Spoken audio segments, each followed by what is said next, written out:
Ramadan, the time of spiritual reflection and worship, a time of patience, humility, self-discipline, and submissiveness to God. During the holy month, Radio Sultanate of Oman 90.4 FM takes you on a journey from spiritual reflection and enlightenment to family entertainment. Join us all day and all night long here on the Nation Station. Life is a journey, and through this journey we come across all challenges. These challenges makes us better human beings. We live for the pleasure of serving others and feeling the guidance of the Creator. Join us and explore the opportunities to overcome your difficulties this Ramadan here on the Nation Station. Peace and blessings be upon you all. Welcome to your Ramadan radio program, Life as It Is. This is Maya Al-Saeed along with Hatem Al-Abd Salam. Assalamu alaikum, Hatem. Wa alaikum assalam wa rahmatullahi wa barakatuh, Maya. How are you? Alhamdulillah, how are you? It seems like you're under the weather today. Yes, I was just about to say excuse me for my voice today. I am suffering from a sore throat, but I couldn't and I wouldn't miss being on air today. You must have had ice cream mama last night. That's why. Yeah, we always tell you not to eat cold stuff. And I should listen. Yeah, you should listen. So, what are we talking about today? First of all, before we talk, I just want to remind our listeners that they are with us, or we are with them, more like it, from 1 to 2:30, and this is a live program. They can call us on 24602-058, 24602-058. Now you can talk. Okay, today's topic is parenthood, which is a very common topic, which is, you can go into details, you can go into specifics, you can talk about parenthood in general, and it's just an ocean. And when we sat and discussed the points that we wanted to cover, we started off with 5 points and ended up today with like 20. So bear with us, and inshallah we'll take you through the journey. And just to, before we get into the points, we did touch upon parenting when we discussed single parents a couple of, I think was it a couple of weeks ago? The first week of Ramadan. First week, mashallah. Speaking of that, do you realize this is our last week? Yes, Eid's on the way. Indeed. And people are busy shopping. And the time has passed by so fast. It has, subhanallah. And this is our last week, dear listeners. I hope you're going to miss us. And we are going to miss you as well. Indeed. We ask Allah subhanahu wa ta'ala to accept this deed from us. And if we have benefited all of you, then we ask Allah subhanahu wa ta'ala to bless it. And if we have wronged you in any way or said anything that offended anyone, then we are extremely sorry and we ask for your forgiveness. So, as I was saying, that we did touch upon this in the first week of Ramadan, but because we know it's such an important issue, being a parent is not an easy thing, and the joys of that is, to raise children, but how we raise them is important, and so this is what this episode is all about. Yes. The first point that we have to discuss about today is characteristics of good parents. Mm-hmm. Yeah, how do you label yourself that you are a good parent? Is there a particular parameter for you to gauge yourself whether you're a good parent or you're a bad parent or you're a normal parent? So what ideas do you have about this, Maya? I think to begin with, we are all different. Although we are humans, we have different personalities, different perspective on life, different views, and everything.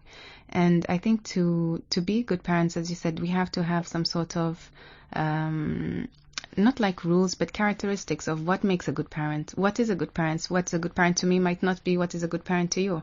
So that is important that we do talk about this and get the feedback of our listeners on what makes a good parent.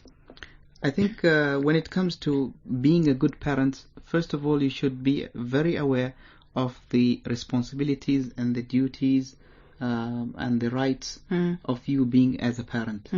Once you identify these, and then you have a platform to start. So these are my responsibilities and my duties. Have I fulfilled them or not? But if you're not aware of if you're not really aware of what is your duties and responsibilities, you'll just be walking in the dark. You cannot measure whether you're good or bad. So then how do I measure, and how does one know what is a characteristic of a good parent? It starts from the very beginning. Once you get married, you sit with your wife or your spouse, and then you discuss about the children. Yeah, when we have our first child, okay, what is our responsibility towards this child? Let's say, for example, the responsibility of nurturing this child, the responsibility of protecting this child, the responsibility of providing good education for this child, the responsibility of making sure they don't deviate from the rules and the upbringing that we were brought up. So you have these, you write them down, for example, and then once you are blessed with a child, you see, have you fulfilled the first one, nurturing? But Hatem, it's all well and nice to say this, but are these actually things that people do? I don't recall sitting down and going through this, when we're first. It's just, something that happens. And I think it's very important that people sit, the parents sit together. You know what happens? It's a mind map in your mind. The way you are raised, those are the criteria, the responsibilities that you have. They're already there without putting it on paper. They're already there. And then it's a learning cycle. So once the first child, if you notice, it's always an experiment. It's the test baby. Yeah. And then the next one, you're even better. Now you know how it feels. You know the reaction of the child. You know what to do, what not to do. And the third one then, and so forth. But then just to stop and say, for example, you said it's how you were brought up. But then here we're talking about two different people who get married, who get to know each other. So they're two different upbringings. So that is why I think it's essential that, as you said, that people, the husband and wife should sit down and think about the future of the children, how they want to be good parents, and map down these characteristics themselves, between themselves. Well, actually, if you see, Maya, when you get married, the minimum that you can stay and then have a child is, let's say, 9 months, for example. So 9 months is sufficient time for you and your wife to be aligned on the same page. But there's some, saying 9 months, but there's some simple things like the name of the baby. It has not been decided. It takes them a while. So even this, just naming the child, can get into a conflict. So let me tell you about naming. Everything comes in time. I remember when I got married, I had a long list of names, and I did not name my first daughter with any of the names that I had on the list. Okay. Simply just because before she was born, we kept a name, and then someone else in the relative got a daughter before us and then gave the name. So and then you we changed our not mind. To name. So you let things happen automatically. Okay. You let things happen automatically, and then that's how things are. So I don't think you're going to have a dispute and war and missiles with your wife because of the name. So it will happen. You can say, okay, the firstborn is, I will name them, and the secondborn, it's your turn. Although we're deviating a bit from the topic, let's talk about the characteristics. In your opinion, yes. Who or what are the characteristics of a good parent? And before you answer, I want to remind our callers that you can call us, and we're talking, this is your program Life as It Is. We're talking about parenthood today, and you can call us on 24602-058. I'll repeat that, 24602-058. I would split into two things. Yeah. The first thing is the physical needs of the child. Food, clothing, shelter, security. Yeah, that is the first category of physical things that you should provide as a parent to be a good parent. The second category is education, religion, morals, and love. Okay. 4. Okay. So now you can measure yourself. You can how do you say? You can look at your performance in terms of your children, whether you have fulfilled these 8 needs, which are 4 physical and 4 mental and spiritual, or not. If you have done one side and left the other, the child will grow and it will affect them. If you've done the other way around, it's also affecting. So you need to have a balance. And I want to say that being a parent is one of the most difficult jobs that we have. And if, for example, we do realize that we're failing in one aspect, it's not too late to make them better, change it. Okay, realize there's something wrong or that you are lacking in a particular area of being a parent. Then you can always ask and educate yourself and how to be better. Yes. So are we done with this? We're done with this. Mm-hmm. Okay. The next point says educate, not dictate. What is meant by this, Maya? By this, I mean is when you take, for example, I remember in the show of The Art of Living, when Dr. Wa'il was talking about prayers and how we teach children how to pray. You do not dictate, this is what you're supposed to do. Do this. You're supposed to educate them as to why we are doing this. It's because of this. To educate them so they understand why they're doing it. They're not just following orders. And this not only applies in prayers, it applies in everything that we do. And we have a call. Salam alaikum. Salam alaikum. Alaikum assalam wa rahmatullah. How are you, brother? How are you, sister? Fine, thank you. How are you? I'm good, thank you very much. How is this, brother? Awesome. Alhamdulillah, I'm fine. Alhamdulillah. I'm Mukhtar Ali speaking. Mr. Mukhtar, it's always an honor to hear from you. Thank you very much. Can you please raise your voice a little bit so that we can hear you? Yeah, sure, why not? Yeah, today's topic is yet again a very interesting and very important topic you are discussing. Thank you very much. What are your thoughts on this? Yeah, first of all, I would like to say that the way you disagree with Mr. Hatem is a good way. I mean, you never agree on every point for the sake of argument. Mm-hmm. But when you disagree, it really opens the topic more. Okay, thank you. So I'll continue disagreeing with him then. And second thing I want to add is regarding the parental responsibility. There is an ayah in Surah Al-Iqma. Oh, we lost the call. Please call us again and finish that, Mukhtar. So I was saying about educate, not dictate. And just before I move on, I'll remind our callers, if you just joined us, this is Life as It Is. We're discussing parenthood. You are welcome to call us on 24602-058. I'll repeat that, 24602-058. I think, Maya, in the past, this used to work to some extent, where parents used to dictate, Mm-hmm. yeah, and children follow. Yeah. Maybe out of fear, maybe out of respect, Allahu Alam. But with this generation now that we have, it doesn't work.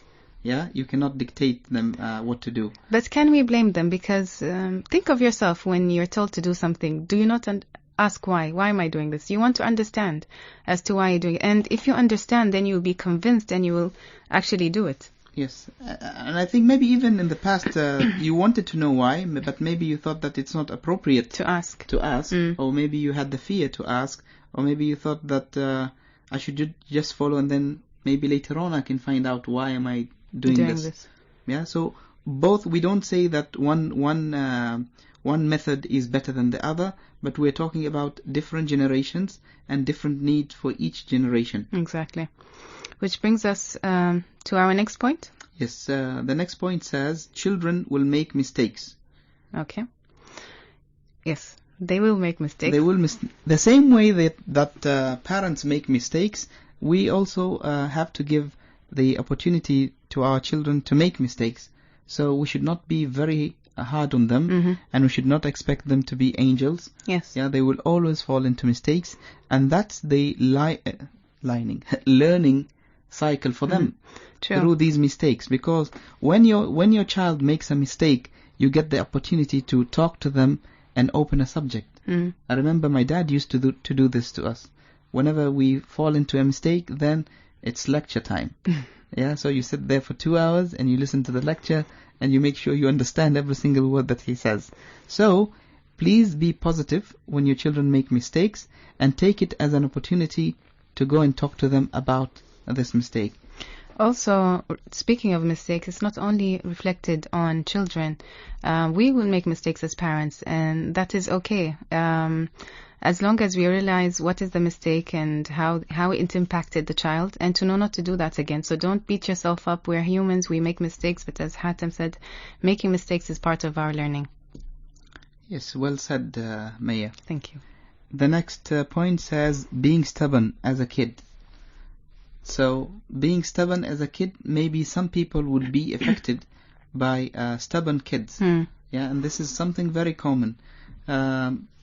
Some parents resort to physical punishment because of their child being stubborn.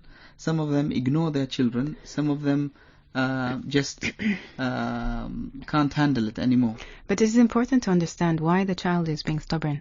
The child is being stubborn because they think they know and they want to prove to you that they're old enough to make decisions. And it usually starts when they're 2. That's why they're called terrible 2s. So you've been reading, Maya?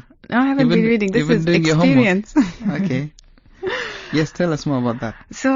So that's why it's terrible 2s, because they throw tantrums if things don't go their way. And so, of course, that puts the parent in a very difficult and awkward situation, because usually these tantrums happen in public. And but yeah, if we understand why they're being stubborn, and again, to speak to them and make them understand why their way can't work and why it has to work the way we want it as parents, then maybe we will lessen this frustration and, as you said, discipline. And I think we should talk about disciplining that if we finished from this point. Do you agree we finished? Because I know callers have been saying that we tend to move on from topic to topic, point to point, without actually finishing it. So disciplining a child, although it's usually physical, which is a shame, and that's because the parent kind of just loses it and takes it out on the child. And that's not always the best way. It's not the way to discipline. What are your thoughts on disciplining children? I think I have mixed feelings, because you would have people with the argument that says that in the past that was the only way to discipline, or maybe one of the ways to discipline, and it worked. That's why you have like a good generation or a successful generation. And some of them would say that I have gone through all the means, and this is my last resort, is to punish them or physically punish them. Because I've tried all the means and all the ways. So I think that raising your children is a process. It will not take 1 day or 2 days. Yeah, even the prophets themselves, like Prophet Noah and Prophet Jacob, they all went through this calamity of their children being the children who go astray. Yeah, so they did not resolve into punishing. They were patient, and they know that Allah subhanahu wa ta'ala has ordained this. You as a parent, you try your level best in raising them, in nurturing them, in guiding them, but then at the end of the day, you cannot guarantee that you'll have perfect kids the exact way that you planned. Okay, before I give my feedback, I'd like to remind our callers that you're tuned in to Life as It Is on 90.4. We're here until 2:30. We're discussing parenthood. We'd really like you to join in on our discussion on parenthood today, and you can do so by calling 24602-058, 24602-058. My thoughts on disciplining physically is that you create a fear in the child. And when you create fear in the child, then the child will start hiding things from you. And you don't want to create that relationship with your child. You want your child to come to you to discuss, even if they've done something wrong. You want them to be open with you, comfortable enough, and know that even if they've made a mistake, as I said, us adults, we make mistakes as well. We don't have somebody saying, punishing us or making us feel guilty, but we know inside that this is not right. So therefore we should give the comfort to the child that to know, okay, you've done something wrong, come tell me about it, and we can discuss on how to make it better. What if the child continuously does it, and you have tried all the peaceful means and it doesn't work? Can you at least as a last result Hatem, you're not going to get me on air saying that hitting is a form that I agree with. I personally don't. I'm a parent of 2 girls. I don't say that sometimes, yes, out of anger, as I said before, that it does happen, but then I really regret it and I sometimes end up crying because that's not the parent I want to be. I want to be a parent that discusses, that talks. These children are not just children, they're little adults, and so we are shaping them. If we try and... what about a small pinch? No? Not even a small pinch? Call us and tell us what you think about this. So yeah, this is my way. I don't know if it is the best way, but this is the way I choose, and I have to deal with the consequences that come with that. Okay, I think when it comes to punishing, it depends on the child. Yeah, like for example, my kids at home, if I just look at them, then it's even worse than beating them. So, it's that look you give them. It's the look. You just give them the look. So I think if there are other means and ways to do this, then some kids feel that if you deprive them of their gadgets, for example, or you deprive them from going to the garden, then it's painful. Exactly. They'd rather be beaten than being deprived of that. So I think as a parent, you should choose what is good for your child. We have a call. Assalamu alaikum. Wa alaikum assalam. Brother Hatim and Maya, this is Shaheen with you. Sister Shaheen, how are you? Alhamdulillah. Fine, thank you. Alhamdulillah. Tell us what your thoughts on the topic, Sister Shaheen. Well, the topic is really very wide, very vast. It might not be able, we might not be able to cover up many points, but I would just spend a minute or two to tell you a very small but a very simple definition of good parent. Okay. I'm a parent of 2 kids myself, alhamdulillah. Alhamdulillah. 2 teenaged boys. And as one may put it, unless a parent does not do or know his duties and responsibilities properly, then I don't think he would even end up getting his or her rights. So how does a parent get to know his duties and responsibilities? Well, I think it is with education, first from our own religion, and another from being aware on a secular basis to know what a good parent is. Once the child gets to know that the parent is doing his or her duties in whatever little sphere that child is in, at whatever age he or she is in, when the child gets to know this as he is growing up, then he definitely is going to respect and love the parent for what he or she is. And the best form of continuous charity that as we parents can leave behind after our death is good children. And these good children, inshallah, when they do dua for a dead parent, then that's the best form of sadaqah jariyah, that is a continuous charity that we may leave behind. So the question might arise again as to what would define someone as a good parent. And I would like to stress here again is to have a proper education, both in terms of Islam as well as a secular one. So when a parent has these principles laid down very clearly and tries his utmost to perform his duties, then rights will automatically come in, and nobody is going to question the parent whenever he or she is exercising those rights. Thank you very much, Sister Shaheen. Well said, and Jazakallah khairan. Please. We always value your contribution, Sister Shaheen, on all programs. Thank you very much for your participation. Keep on calling us. Thank you. Welcome. Shukran. Okay, the next point is importance of communication. Indeed. I think importance of communication is very important. And as I said, children are little adults, and it starts when they're very young, the way we speak to them. I remember Dr. Alami on The Art of Living talked about when you speak to your child, you shouldn't speak to them in baby language like bibi, goo, goo, gaga stuff. You should actually speak to them so they grow up to understand and speak properly. And then families who speak to their children like that, they're surprised at the age of 2 the child still can't speak proper language because they haven't been spoken to in a proper language. So how do they think that the child will actually be able to speak properly? So importance of communication starts right at the beginning. And what do you think? I look at it in a very different way. I look at it as to give clear instructions. The point that you mentioned is very valid, but on another scale is that once our kids start growing up a little bit, then we demand things from them. So we don't tend to make our instructions clear. And then we punish them for not doing it because we have not provided them with the right channels of communication. So this would go back to educate, not dictate. Yes. So for example, if you're a parent who likes order in the house, Mm-hmm. and then you come into the house, you see, let's say the shoes are all over the place. Mm-hmm. Yeah. You think that I would assume the kids know that I love order and everything should be put into place. So you'd punish your children because the shoes are not in place, but you have not actually instructed them clearly, telling them that this is what I want.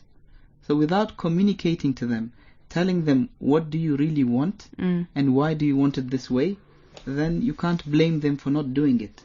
And don't be hesitant to inform them once, twice, thrice, because it's a learning cycle. And the other thing is that when you have something good, share it with your son or your daughter. We tend to only speak out to them or at them when they do something wrong, and we rarely praise them. Is that what you mean? Yes, and especially when it comes to our relatives. We will praise our children in front of our relatives, but in front of the concerned person, which is the child, I never say anything good to him. So what's the point of praising me behind my back? Yeah. At least praise me in front of, of others. I'll feel good at myself. You always blame me in front of others, but when it comes to praising, you don't praise me in front of others. Yeah. So that's a total contradiction. And as well, it's part of when we praise children, we lift up or bring up their self-esteem, which is very important. Yes, we'll come back to this point. I just wanted to add a few things after this short break. Lulu BMW Dream Drive. This season, luxury awaits you at Lulu. Shop and win 6 BMW X5 35i and other fabulous prizes. With every purchase of 10 Riyals, get a chance to win up to 6 BMW X5 35i and 30 Icon products like 48-inch LED TVs, top-load automatic washing machines, air coolers, halogen air fryers, tablets and lots more. Shop at Lulu today and stand to drive home your dream. Promotion valid till 5th August 2015. Lulu, where the world comes to shop. Ramadan, the time of spiritual reflection and worship, a time of patience, humility, self-discipline, and submissiveness to God. During the holy month, Radio Sultanate of Oman 90.4 FM takes you on a journey from spiritual reflection and enlightenment to family entertainment. Join us all day and all night long here on the Nation Station.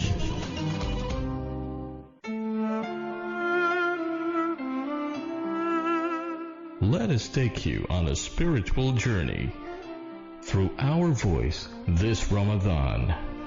In Life as It Is, explore opportunities and tranquility with the young voices of tomorrow on the Nation Station 90.4 FM from Saturday to Thursday, 1:30 to 2:30 p.m.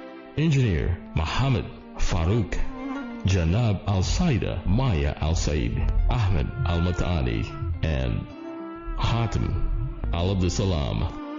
Call us on 246-02058 or text us at 90406 to explore your potentials like never before. This Ramadan, here on the Nation Station. Just joined us. This is your program, Life as It Is, with Maya Al-Said and Hatem Al-Abdus Salam. Today we are talking about parenthood, and we're having a really good discussion. If you missed that, you can now call us in and join us on our discussion on 24602-058, 24602-058. Hatem, before the break, you had a couple of things on communication that you wanted to share with us. Yes, the thing that I wanted to mention about communication is related to the next point that I wanted to discuss, which is the role of love in raising passionate kids. So I will link the two. When was the last time we told our children that we love them? Last night. Okay, I wasn't asking you, I'm asking the public. Okay, so it is very important to communicate this feeling to our children, normally they get love from east, west, south and north. Yeah, Or but even- they don't get it from the parents. Even they might get love, but they don't know that it is love. Again, importance of communication, to actually say the words "I love you" is very important for a child. So love is verbal Yes, and physical. of course. So you can express both of them, and it really helps in raising this child in a very passionate way, so that when they grow up and they become adults and they have their own families, they would also be loving and passionate the same way you are towards them. And we have a call. Assalamu alaikum. Alaikum assalam wa rahmatullah. How are you, brother? Yeah, I'm good. Sorry, actually, my call was Mukhtar. dropped. I was making some points, but my call was dropped. Unfortunately. again. Alhamdulillah, you're back. So tell us, what did you want to tell us? Actually, I was telling that the way the Sister Maya disagrees, that was in a positive way. Don't take me wrong, please. Yeah, no. Because All positive. Yeah. Thank you very much. Because I was just trying to make the point, because when you disagree, it opens the topic more, and we get a different perspective of the same topic at the same time. Alhamdulillah. So regarding parenthood, I think this is our religious, social responsibility to train our child in a way that they be a good, useful Muslims for the society. Yes. And being Muslims, this is our prime responsibility. I mean, if we recite the Surah Luqman, that is the best verse. I don't remember the whole verse, but that is the best advice and best, teaching a parent can give to their children. And just looking The second into point, it. I want to make is regarding you were discussing the punishment, that either we should punish or we should not punish the child. I think personally, being a parent, I think at some point, I mean, you have to set the limits. Not every time you have to punish the child, but you should set some limits that if this is the point where our child is coming, I have to punish him physically, but not in a way that he will become frustrated, but in a way that he understands that what he did was a big mistake, So if that I shouldn't make it again. If we So ask I you, think Mr. Mukhtar, personally, this is my personal opinion, and I think at some point you have to punish your child physically. So, Mr. And Mukhtar, if I there ask isn't you, any harm in that. Mr. Mukhtar, Yes. if I ask you, if I may ask you, what are some of the conditions that will really make you punish your child? Like doing Sorry, your what? voice is not clear. Okay, I wanted to ask you, what are the conditions that will make you really punish your child physically? Things like what? Yeah, for example, in this time there is, open media, and children they are surfing the internet.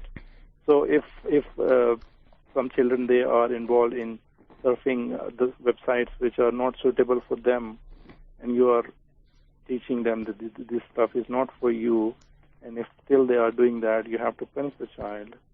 And similarly, if the children they are bullying the other children, they are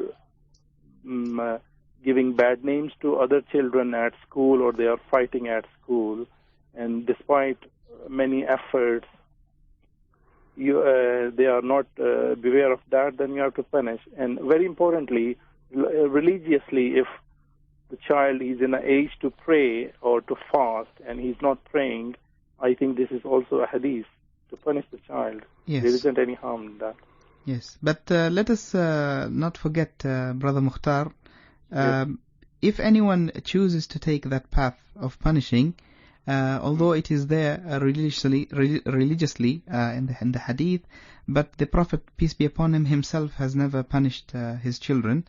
And even if you decide to punish your children, then it should not be painful or leaves a mark in such a way that it hurts the child. Definitely, not in It a should way be in a to harm moderate the way. child, but Yeah. You're right. Yeah, I agree with that. Thank you very much, Thank you Brother very much. Mukhtar. Shukran. Thank you very much. Take care. Bye. I think one should choose, parents need to choose their battles. Choose when to punish and how to punish. You can't just punish on every single thing, because you have your communication, you have your words to use just to, as a warning. So maybe punishment can come as the third thing. And even the way you punish, you don't, as you said, try not to be physical. there are other ways of depriving a child of something that they love, as you mentioned, Hatim, Yes. as means of punishment. Which actually is very painful. For them, yes. For them, it's very It's like, painful. please, I won't do it again. Okay, so we've covered the role of love in raising passionate kids. Today, maybe we find people are very tough in their feelings, very tough in their character. It's due to this lack of passionate parents. It starts at a very early age when you feel that love and comfort from your parents, but you cannot turn up to be a very, very rough guy or girl because of that. You'll always follow the footsteps of your parents. Being loving, you will also be merciful and loving towards your family. And to some extent, I would think. Okay, I do have something to add to that, but I'd just like to remind our callers that they can join us on our program, Life as It Is. We're discussing parenthood. They can call us on 24602-058, 24602-058. With regards to that, okay, it's all well and good to say that you should be more loving and caring towards your children. You have to be there, because there are some parents that are not physically there with their children, be it away from their work. And this is something that we touched upon earlier in the month when we discussed single parents, that you have to be there with your child. You have to create memories. You have to create a relationship you have to think of the future, because if you immerse yourself with your child, you create memories, then in the future when you are old and alone, they will be there for you. But if you do not invest in them now, do not expect them to invest in you later on.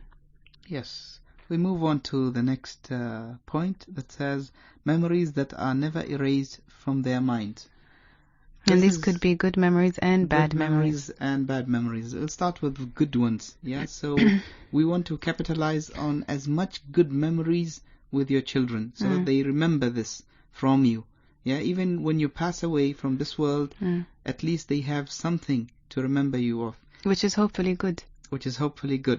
I have two stories to share. Okay. One is positive and one is negative. And alhamdulillah, the negative one is not from my parents. The positive one is from my parents. Alhamdulillah.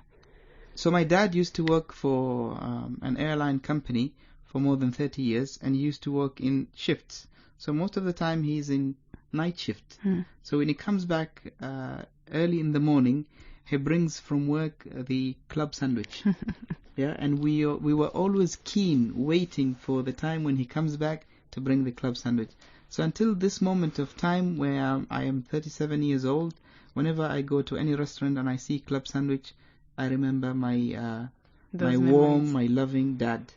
So this is something that I can never forget, and it's instilled in me and has built a bond with my dad because of the club sandwich. And the bad memory that I have is when I was about 7 or 8, or I don't remember exactly. I was really young, and normally when the bell rings at your house, kids rush to the door to open the door. Yeah. So I went and I opened the door, and there was one of our relatives. Of course, he was an adult. And the moment I opened the door, he did not even greet or say anything, and he slapped me so bad to an extent that I can feel the pain now. Why? And I could never forget this incident, and I could never learn to look at him and smile. Years have passed by. My parents they tried to comfort me and tell me that you should forget and this. Yes. Maybe he was going through a rough day, I don't know. But I cannot comprehend that day, and I cannot forget. Even if I choose to forget, I can't forget. So please make sure the memories that you instill in your children are the positive ones, because you will harvest the fruit of these memories when they grow up. And they will also, in return, have good memories with their children. It's a pity when you talk to some young people and you ask them, okay, what do you remember? Let's say from your childhood. What do you remember from your dad and mom if they passed away? They say, I don't remember anything. It was all instructions, beating, and that's it. There's nothing else to remember. So it's a pity. But maybe some parents don't know this is what they're supposed to do. They assume that their roles of parents, I think it comes back to the characteristics of good parents. Their roles of parents is to provide a roof over their head, get them to school, have food on the table. I'm done. That is my role. So I it's sad, but that's why we wanted to do a program like this, to make sure that, excuse me, to make sure that they understand, or we understand, we educate ourselves on role of parenting goes much more deeper than just providing for them. So, can we move on to the next point, Maya? We can. Okay. The next point says, make them responsible. What do we mean by this? We have a call. Assalamu alaikum. Hello, assalamu alaikum. Wa alaikum assalam wa rahmatullah. Welcome to the show. Please introduce yourself. Thank you very much. Assalamu alaikum, Hatem. Wa alaikum assalam wa rahmatullah wa barakatuh. How are you, brother? Fine, thank you. How are you? I'm fine, alhamdulillah. How is Ramadan with you? Ramadan, subhanallah, is moving so fast, and we're going to miss it. Almost over now. Subhanallah. We ask Allah subhanahu wa ta'ala to give us the energy and the health to continue the few days, and also to give us life to continue next year, inshallah. Ameen. I hope the program will continue after Ramadan. We're going to miss it. Well, we all hope that, but let us see how things go, inshallah. Very interesting topic today. I think it's very important also for people to discuss this and to be aware about the facts of how to deal with the children, and how this the way we deal with our children now will have repercussions on how they will deal with their children, and so on and so forth.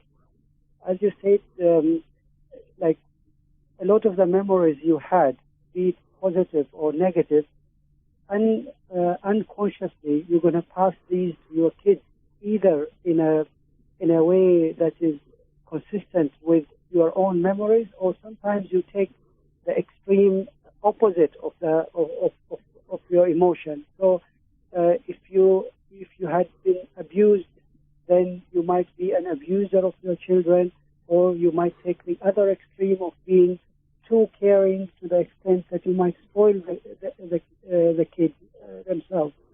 So many people don't realize that it's a chain that continues in one way or the other.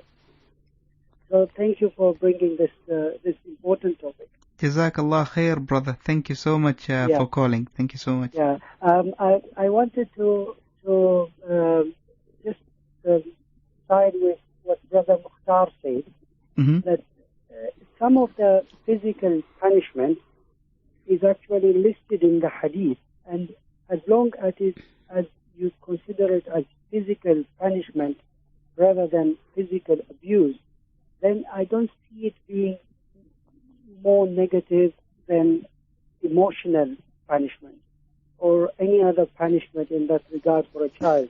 And as you said, sometimes the emotional punishment might be even more severe for some of the children. Yes. Now the tendency that the physical punishment is thrown upon it, and more of the modern educators, they consider it almost as a sin. And in Western countries, a child who was subjected to physical punishment can even sue his parents. I don't think that is right. We have to differentiate between punishment and abuse. Sometimes if we are not aware that we are supposed to punish, we can easily cross the line and the punishment becomes abuse. So that's my point regarding the physical punishment. Thank you very much. Thank you very much. Thank you very much, brother, for feedback. Thank you. Just to touch on a little bit about the punishment thing, there are three things that you should look into. The first thing, as a parent, have you played your role? Have you done your part? So many of the scholars who are talking about the hadith that talks about teaching your children to pray and then beat them when they are teach them to pray when they are 7 and beat them at the age of 10. You cannot beat them if you have not done your role. So if you have not taught them to pray, you have not made sure to supervise them and encourage them and give them incentives to pray, you cannot just come suddenly when they're 10 and beat them up that they're not praying. And you cannot also beat them up while you yourself you're not praying. So you ask yourself first, have you done your role? The second thing is, look at the kid himself. Each child has different tolerance level. So as I said, like my kids, for example, a look is more than enough. Yeah, it's like 100 canes. Other kids are tough, you know. It doesn't work with them. You deprive them, you look at them, you shout at them. It doesn't work. Yeah, so people tend to be physical. So you have to find out what is right for that child. And the third thing, have you given your child a second chance, or is it just punishing at any stage or any opportunity that you get? So you have to look at these elements, and you said it very well when it comes. There is a thin line between punishment and abuse. So the next point that we wanted to talk about, Maya, which says make them responsible. Mm-hmm. I think at a very young age we should make the children responsible, give them chores around the house, make them contribute to just being part of the family. And as well, for example, I've started a chores system at home where their children, my daughters, have to do some work and I have to reward them. And then I teach them how to manage money. For example, they know they have to give for sadaqah, and they know they have to save, and then they have to spend whatever money it is. So it is our role to teach them these kind of things, so because they're going to become adults, and it's now this time when they're young that we instill these skills in them, these qualities. So we're preparing them into adulthood. We can't just expect them to, when they're adult, and then we're surprised, okay, how come you don't know how to do this? Well, you didn't spend time with me, you didn't teach me. And these things are not really always taught in school. They are things that we have to teach them as parents at home. Well said. Thank you. Next point, quality time essential. Before that, I'd like to remind our callers to please join us on our discussion on parenthood on your program Life as It Is. Do so by calling 246-02058, 246-02058. Okay, the next point is? Quality time, which is essential. Again, we touched upon this earlier. I think it's a special bond that you create with your child. It's a relationship that you build with your child. And make sure to, if you have, mashallah, a parent of 3 or 4, make sure to give quality time to each and every child. Not just, let's go all out together. One day, just specify a time or an activity you can do just with one particular child. Make them know that you value them as a person, that they have a place in your heart. And I think that is just a special bonding time you get with your child. What do you think? I think you're absolutely right. It's very... people think when you say quality time, they think of the amount of hours that you spend. You can spend 5 minutes. It's more beneficial for the child. And you have fulfilled their needs than even spending like 10 hours of useless watching TV and doing nothing. Yeah, so having that conversation with your child, listening to them, catering for their needs, and doing what they love to do. So, for example, if your child loves to paint, why don't you paint with them? Why don't you sit with them? Like my son likes wrestling, so I do wrestling with him. That's how he has fun. That's the quality time that we have together. So each child has their own needs, and you cannot have a carbon copy of that quality time with each child. It depends on It depends on their needs. Yes. And as well to play with them. Simple as you put it. Playing with them, we can unleash our playfulness with our children. Make them see that, okay, my dad does like to have fun and he does enjoy these kind of things. We're not just there to make sure that they do their homework, that they're dressed properly, that the bathroom is clean, whatever it is. We are there to have fun. This is the time, because they're young. When they're older, inshallah, if we do invest our time in them, we will be able to participate in fun activities with them even when they're older. Okay, moving on to the next point, which is live the religion. I think I'm hungry. I think so. Okay, so live the religion. What do we mean by that, Hatem? I think all of us agree that we want our kids to be the best kids ever. and we want them to be better than us. We want them to be memorizers of the Quran. We want them to be religious. We want them to pray on time. We want them to know Sahih al-Bukhari. We want a lot of things. We have a long wish list. But really, have we been how do you say that? I'm losing words today. Have we been role models? Yes. Have we ourselves done these things for them to know? Yes. And the best way for me to put it is lead by example. You want your child to pray, then they should see you praying. You want them to read Quran on a regular basis, they should see you read Quran. You can't ask them to do something when you don't do it yourself. Yes. And it goes into every oh God, you're not the only one who can't speak today. It goes into everything that we deal with, from the way we deal with people. If you deal with people with respect and patience, then expect the child to have similar qualities. For example, my daughter Hadil, she is known, mashallah, for always smiling when she greets people. And I think Allah has blessed her with this beautiful soul. But as well, I think it's something that she's seen me do. So you have to lead by example and to make sure to greet people and all these little things. Yes. Moving on to the next point, hard work pays off. We just wanted to remind our listeners before going to this point that they can call us and join us in the discussion. Our number is 24602058, 24602058, and the point says hard work pays off. I think it's an investment that we have on our children. We have to put effort in raising our children. We do not expect that we will do the least, the minimum, and then expect our children to be the best. Without putting that investment, it's a formula in life. You can never be promoted if you're not hard work. You can never pass the exam in university if you have not studied. You can never be successful if you have not had a vision and worked hard to climb the ladder. So, when it comes to our kids, it's the same thing. You have to put the effort. I know it's stressful. I know you're tired. I know you're busy. I know you don't have time for your children, but you chose to be a parent. And when you chose to be the parent, that is your main role in life, to raise these children. They are under your custody. They are under your responsibility. Yeah, I don't think that parents realize the responsibilities that they have by being parents.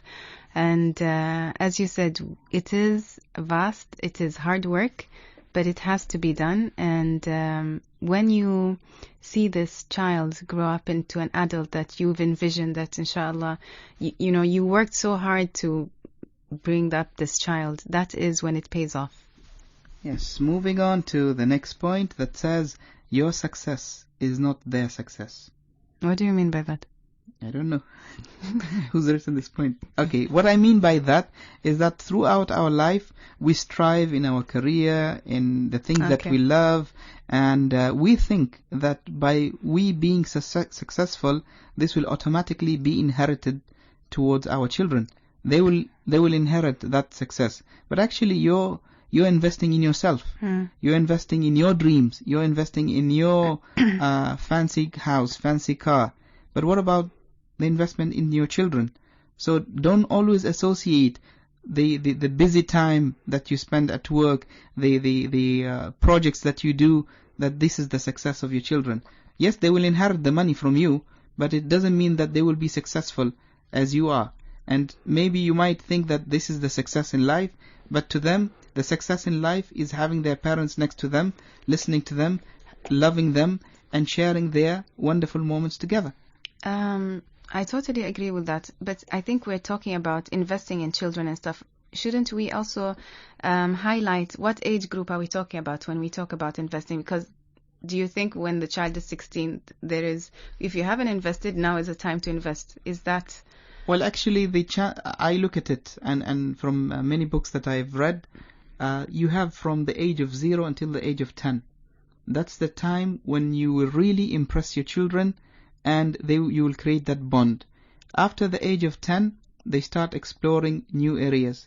And if they find other people who are more impressing than yourself, then forget it.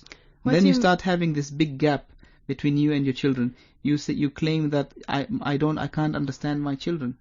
But what do you mean by impress? Why? What do you mean? Do I have to impress my children? No, you don't have to impress them. But look, what I mean is by impressing them is that you being the role model, they want to become like you when they grow up. Mm-hmm. That's how you impress them, because they feel that you're the person that they see every single day. You show them all the good qualities. You talk to them about all the successful stories. So they don't have a reason to look for someone else while they have you. You are the answers to their prayers. That's an eye-opener. So if you don't play that role from the age of 0 until the age of 10, and then when they're 16, you say that, oh, my son doesn't listen to me, he's stubborn, he spends time in his room, he doesn't want to bond, you're too late. Yeah, because you haven't put in that time at the beginning. Yeah, that's it. That's the investment I was talking about. Okay. Please join us. We're discussing parenting on Life as It Is on 90.4. We are here until 2:30. You can join us by calling 24602-058, 24602-058. Okay, the next point that we have for today says never compare them with other kids. Oh, I'm so glad we talked about this. Okay? This is very, very common. You know, your aunt kids, your cousins are better than you. They had better marks. They are better looking. They are this, they are that. We always do this. I know, and sometimes we do it not really to... I think we do it because we want to encourage the child, but we don't realize that we're really doing more damage than good. Can I tell you my experience as a child? Whenever I hear this, it's an insult to me. We don't realize as parents that what we're doing is something big. Yeah. But to the child, it's an insult to his personality. It's an insult to his confidence. He feels that, whatever I do is never good enough. Is never good enough.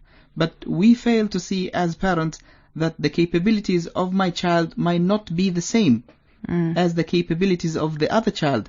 And my child might have areas which are far more better than the other child, but I never recognize that. And we only judge it from the child perspective. Why don't we be harsh enough as parents to judge it? Okay, what is that parent doing that I'm not doing? Is that parent investing more time in their child that I am? And we have a call. Salam alaikum. Hello.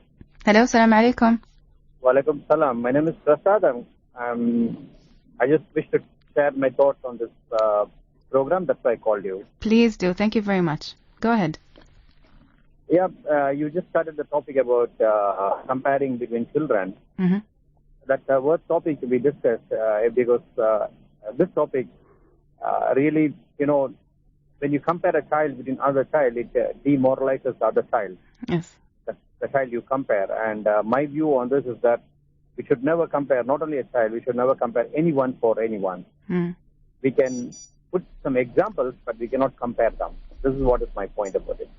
Yes. Thank you very much, brother, for sharing that thought. Thank you very much. Thanks a lot. And you're doing an excellent program. And today I've been listening to you. It was really nice to listen about it. Jazakumullah khair. Thank you so much. Thank you. Yep. But I think it's time for a short break. But before we go that, I just wanted to say one thing, is comparing is not necessarily with other kids. It can be even with their own brothers and sisters. Your brother was a doctor. How come you turned up to be a mechanic? Yeah, that's really bad. And not only when they're children, even now when they're adults. Let's go for a break.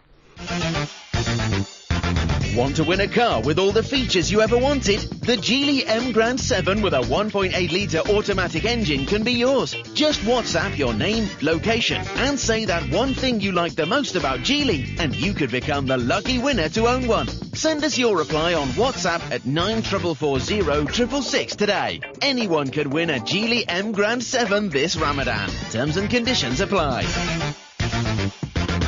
Lulu BMW Dream Drive. This season, luxury awaits you at Lulu. Shop and win 6 BMW X5 35i and other fabulous prizes. With every purchase of 10 Riyals, get a chance to win up to 6 BMW X5 35i and 30 Icon products like 48-inch LED TVs, top-load automatic washing machines, air coolers, halogen air fryers, tablets and lots more. Shop at Lulu today and stand to drive home your dream. Promotion valid till 5th August 2015. Lulu, where the world comes to shop. Fly Emirates to 17 destinations across the Far East and as many as 38 European destinations in our ever-expanding network. Be there for some truly inspiring experiences. To find out more, visit emirates.com/om. Fly Emirates. Hello tomorrow.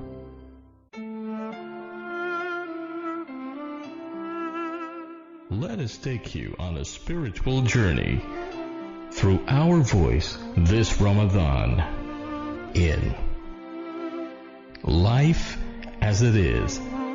Explore opportunities and tranquility with the young voices of tomorrow on the Nation Station 90.4 FM from Saturday to Thursday, 1:30 to 2:30 p.m.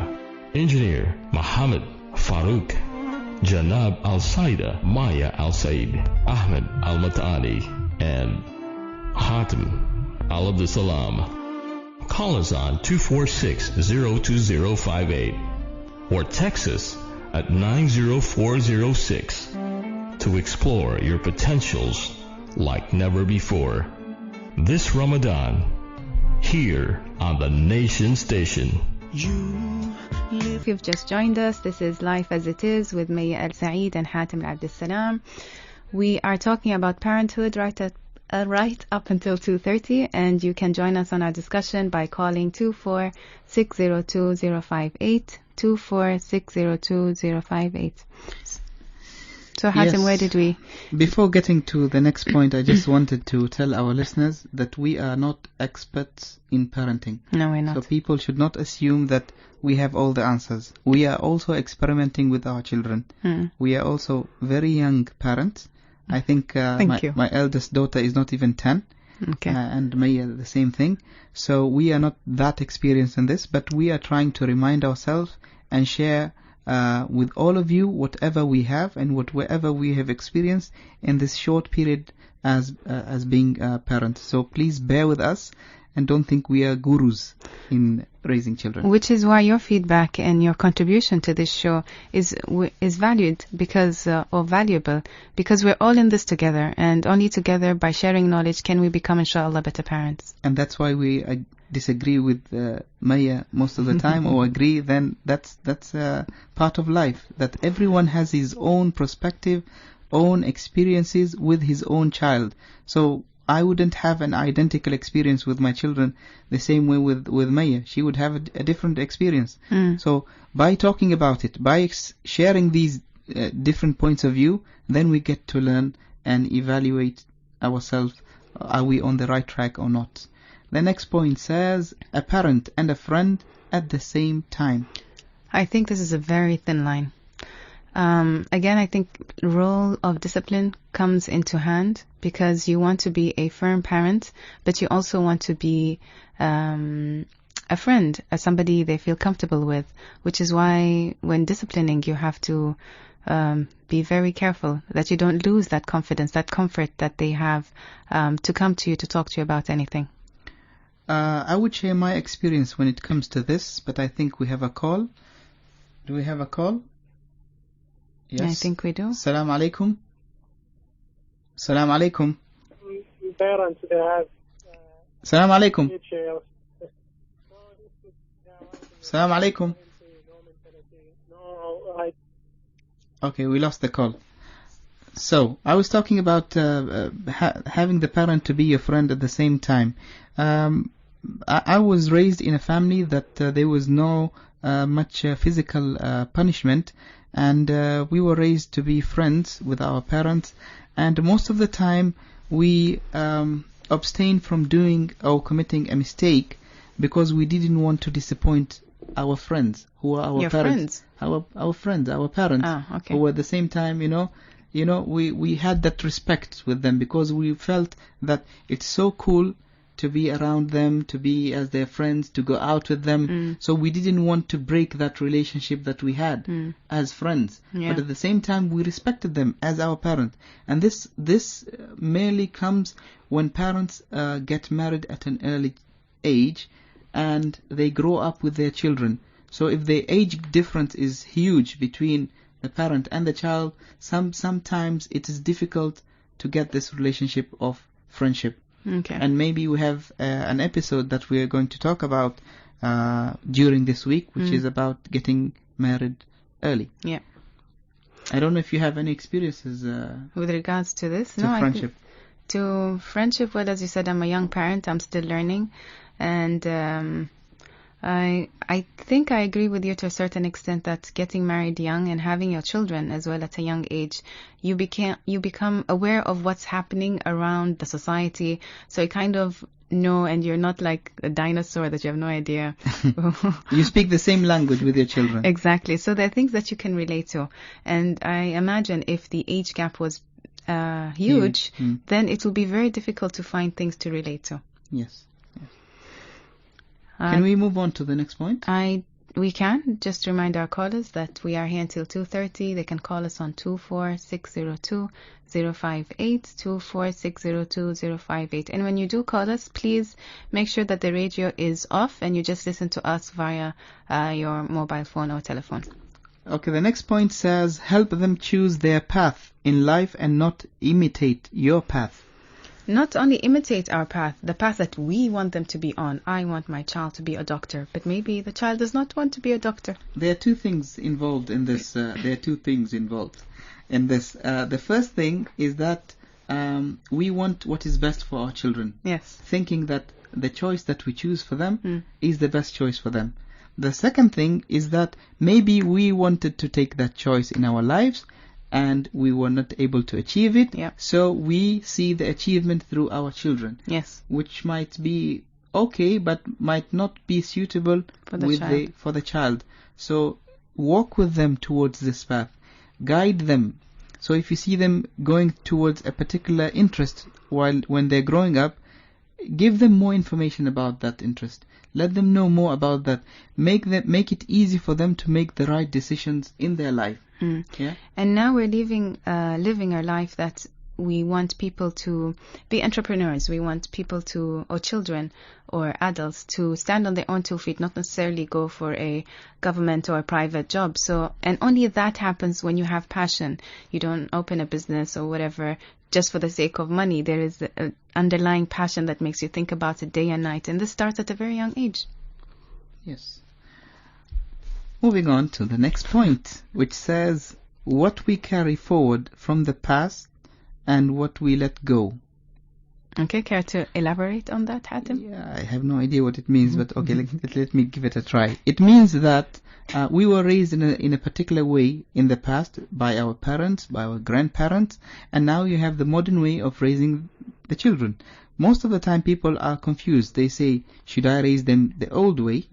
Yeah, the old-fashioned way, or should I look at modern methods? And I would say, why can't you do both? And I would say, why do we even have to choose between old and new? Choose the right way, the way that suits you and your family, and of course that fits in within our practices of our religion. What is very common in our families, Maya, is that our grandparents were telling our parents, you don't know how to raise your kids. It still happens. And our parents are telling us, we don't know how to raise our kids. And we will tell our kids, you don't know how to raise your kids. Because the cycle goes on. But we have to realize that all these generations that you've talked about happen at a certain specific or a certain amount. How am I saying? Certain time.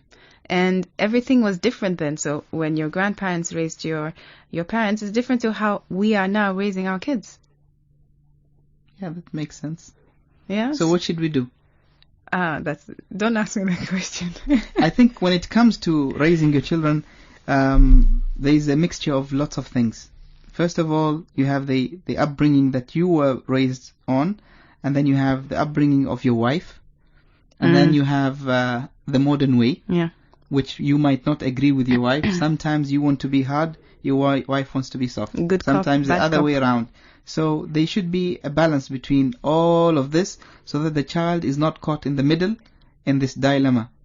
You know, at the end of the day, the child comes to you and says, so Dad, do I watch TV or I don't watch TV? Because you tell me not to watch TV, Mom says I can watch TV. So make up your mind, you guys, discuss your issues and then come and tell me. So you don't want that day to come. Of course not, but that's, again, it goes back to the good characteristics of good parents, which you said that a couple should do before they have children. So, you know, when that happens, you have to kind of look deep and say, okay, where's this coming from? Why shouldn't he watch TV at this time? And then again, two parents should decide, because you don't want that scenario happening. Yes. Of course, and then you have the relatives. So you would be raising them in a particular way, and then they go to their relative's house. There's another method that is being followed there, and then they come back home with this new method, and then you try to, convince them that that's not the right way, and they'll ask you why. Yes. While my cousins are doing the same thing. So it's a long experimental cycle that never ends. Again, communication plays a role.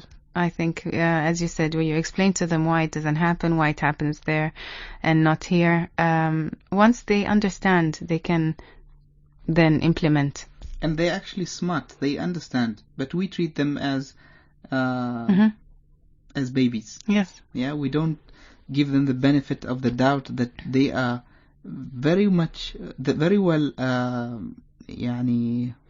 intellect, and you can communicate and talk to them in such a way that they would understand the message and they would follow your footsteps. Okay, just again to remind our callers, we have less than 15 minutes to go on the show, so if you'd like to join us on our discussion, do so by calling 24602-058, 24602-058. So the next point is? The next point is spoiled kids. What can we say about that? Again, I blame the parents. We seem to be talking a lot about discipline.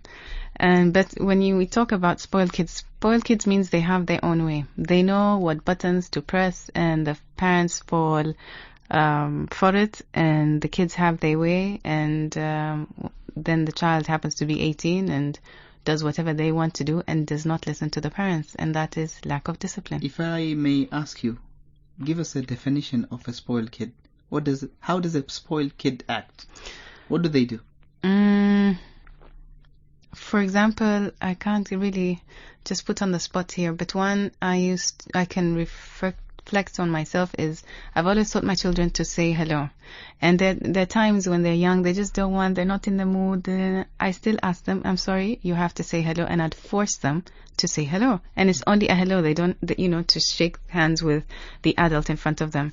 And if I didn't teach them that, if they didn't know that this is how it's done when you greet somebody you like, you don't like, you feel like it, you don't feel like it, this part of saying hello is how we greet each other. They will grow up not greeting people. And so you say this is a spoiled child, because this child does whatever this child wants to do. So what you're trying to say that you have to practice some sort of authority. Yes. To show them who's the boss. Yeah, and to some certain extent. And that there is a particular order in the house that has to be followed. Yes? Not only in the house, again, it falls into how we interact with people, and, it's a bigger picture, not only focusing on what happens in the house. Okay. Very well. The next thing that we need to talk about is the bedroom effect. This is the first time I've heard of it, so I'll let you talk about it. I think throughout our lives we live in a house, and the entire house belongs to the whole family, but the only place where it is really the territory of the child is his bedroom or her bedroom. So how much important is that bedroom to the child? So it starts off when you are trying to design that bedroom. Do you take the consent of the child? Do you ask them for the colors that they like? Do you choose the things that makes them happy in the bedroom? And do you spend time in that bedroom with them? Because to the child, the house belongs to you, yeah? And throughout the day, I'm in your territory. But what about my territory? Sometimes I want to spend time in my bedroom, yeah, as a child. So I would love my parents to be with me also in my bedroom. Okay. We'll play, we'll talk, we'll discuss things. Sorry, just interrupt. When you say the house is the territory of the parents, I beg in the eyes of the child. But then it shouldn't be like that, because the house is our house. It's not just my house and this is your room and your room only. Everything, the way we design our house, should make the child feel comfortable no matter where they are, not just only the bedroom. When we grew up, if anyone asks us, whose house is this? We say Baba's house. We don't even say Mama. Mom is not even included. It's Baba's house. So to a child, they believe that only their bedroom, and we make it that way because we tell them that, did you clean your bedroom? Did you make sure the lights are off? It's all about their bedroom. So we associate the responsibility to the bedroom. So to them, their territory is the bedroom. Again, different upbringing. Earlier on in the show, I said I make my children do chores around the house, so they have to, in the kitchen, so everywhere. It's not only confined to their bedroom, to make them feel that whatever house we live in, this is a joint thing that we have to do together to make it proper, but to make it clean. Do you allow them to make decisions in the house? Like, for example, I want a Winnie the Pooh sticker in the living room. Of course. Would they have that? They only have that in their room because it belongs to them, because it is their territory. I want the walls to be pink. Would you have your living room painted pink because your child says, okay, this is our house? Yeah, you will end up saying that, no, this is Baba's house. Sorry, I will not have pink living room in the house. I agree to some sort of extent, but my only comment was when you said that the house is the territory of the parent and the child is confined to their room. Yes, the child should have some authority to their whatever they want in their room. However, they should also feel welcome in their own home. Okay, let us agree on something. Okay, let us agree. The next house that we build, okay, will have an open layout, office style. Okay, no bedrooms. The CEO and the employees are all under one roof. That way we'll solve this discussion and we'll carry on with the program. The next point says the balance between love and discipline. Yeah? Love and discipline. Yes. Okay. We love our kids so much to the extent that we feel that we cannot tell them when they're wrong. Yeah? Or we discipline, we are very obsessed with discipline and we forget to love them. So it's either it's a thin line. Heavy on one end. Yes. So it's not balanced. Yes. Again, it goes back to being spoiled. Being spoiled? No. It's the fault of? The parents. Okay. So, okay, go ahead. Being spoiled is giving them too much love, giving them too much attention, yeah? It means there's no balance. But I'm talking about the two, either way. Okay. So either you're very, like a general in the house, you want discipline, and you're very loving, very romantic with your children, and sorry, don't shout to them, please say excuse me to them, because you'll hurt their feelings. So you have to have that, balance between them. When you want to wear the dad hat, then you are the dad, you are the person in charge. When you want to be, a silly kid like them, then you are the silly kid like them, and you play around and you fool around and, Okay, so what is the point? So balance. Yes, of course you have to strike a balance with everything. So how do you get the balance? No, that was what I meant. What did you mean by this? How do you get the balance? I think you just have to pick and choose your battles and create some sort of structure maybe in your life with the children. I've noticed many families, they try to solve this problem by agreeing between the both parents. So for example, if the dad is hard and harsh, at that moment the mother will be loving and comforting. If the mother is harsh and hard, and then the dad will be loving and comfort. So you don't have both parents loving at the same time, or both parents being very tough at the same time. So the child feels that, okay, I have both, the taste of both. And what I like about what you just said is you said that at times, so it's not always known that the father is the dictatorial and the authoritative thing, and the mother is just like the caring and the loving. That even in that, between the parents, the roles should be balanced as well. I think it's important many times when your child comes to you and asks, can I go out now? Ask your dad. Yeah, go and ask your dad. Yeah, because he's in charge of that area of responsibility. Yeah. So you delegate the authority from one couple to another. That is important. So they feel that, no, it's not only on the shoulder of one person. So if dad is not around, exactly. So it means I can go to the neighbor's house because dad is not around. Yes. And mom, you can't make a decision because dad is not around. We have very little time on our show. If you do want to contribute, make sure you do so by calling 246020058, 246020058. This is Life as It Is with me, Maya Al Saeed, and Hatim Al Abd Salam. Okay, the next point says making choices. Yeah. Okay. What sort of choices? At a very early stage of life, I think we need to train our children to make the choices by themselves. Yes. Yeah? Sometimes we have these very stringent rules towards our children. For example, in Eid you have to wear white, but the child says, "Okay, can I experience, brown?" No, everyone wears white, so you have to. So at least sometimes you can, if something which is not really dramatic, which will not cause a scene, what's wrong if the boy wears a brown dishdasha on the day of the Eid instead of white? Nobody will, will say anything. Nobody, especially if they are 3, they are 4 years old, they're 5. Yeah. It doesn't make a difference, yeah? But if the child wants to make that decision, respect that choice. And as well, it's part of them becoming adults, or, facilitating that phase into their life, that when they're adults they'll have to make decisions. So if they're not used to making decisions when they're young, it'll be very difficult for them to make decisions when they're older. And you can train them towards this by consulting them. So for example, if the dad will go to the showroom with the son, and then he already knows what he wants to buy, but he'll ask the child, "Okay, do you think I should take a black car or a red car?" And the son will say, "No, but a black car looks better on you."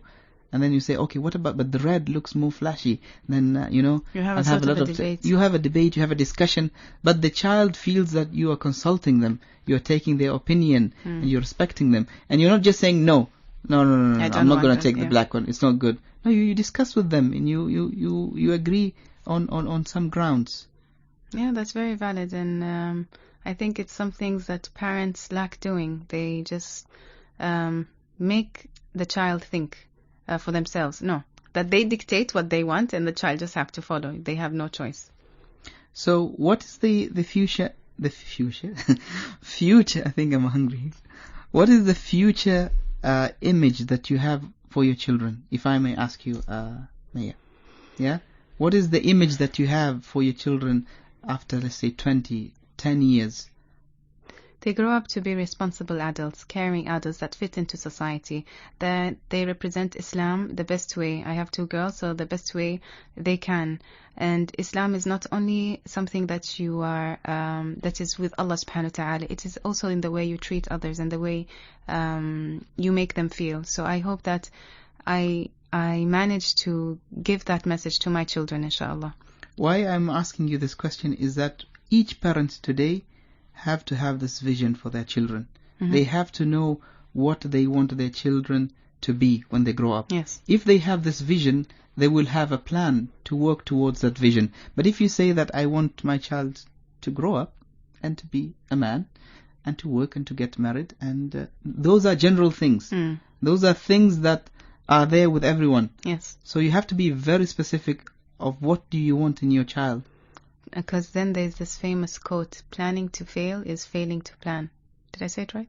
Yeah, I think so. Planning to fail, failing to plan. So if you don't plan well, and maybe it didn't cross your mind before to plan what you would want for your child. So this, we hope that this opens that door and that idea that you have to plan how you want this child to be, because then you will manage to give them the skills or whatever they need, the support to be that person. And if you fail to do so, then don't expect your child to be extraordinary, because you did not envision that from the beginning. Yes. The next point that I wanted to talk about is that when to say I don't know. Many parents, when you have inquisitive children, they come and ask you a question, and you're ashamed to say that you don't know. Why would one be ashamed? Because we are not born knowing everything. So I'm not ashamed. I say, you know what, sweetie, I'm sorry, I don't know, but let's find out together. Okay, that's you, but I think when people, they don't say that I don't know. Well, okay. So you don't say you don't know, so either you choose, you ignore them, or you just pretend that, give them any bluffing answer. My question, Hatem, why would somebody say they don't know when they don't know? Ego. Simple, ego. How will it look like if I show my child that I don't know? It doesn't matter. It does happen. That's why I'm asking you. It does happen. I understand, but this also shows that, okay, my parent doesn't know anything, doesn't make them less of a parent, and doesn't make them, that, يطيح من عيني مثلا, and I don't see, my parent doesn't know. How can he be my parent? It doesn't. I can't see that concept of ego coming into this. I know you're right, and it does happen. However, but this also goes to show that as a child, we don't, it shows the perspective that, okay, he doesn't know, it's okay. Or there are some things I don't know. That's why I ask, and we can look into it together. Do parents sometimes feel threatened by the intelligence of their children?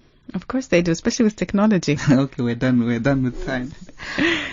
So I would like to remind our listeners that tomorrow we have another show, which is Qualification versus Experience with Mr. Ahmed Al-Mutani. So please don't forget to tune in tomorrow at 1 o'clock on your show Life as It Is. And I'd also like to remind our callers that if you want to listen to this again or any of our previous shows, we have a Facebook page, Life as It Is, and we also have a YouTube channel, Life as It Is, where these episodes are uploaded daily so you can share.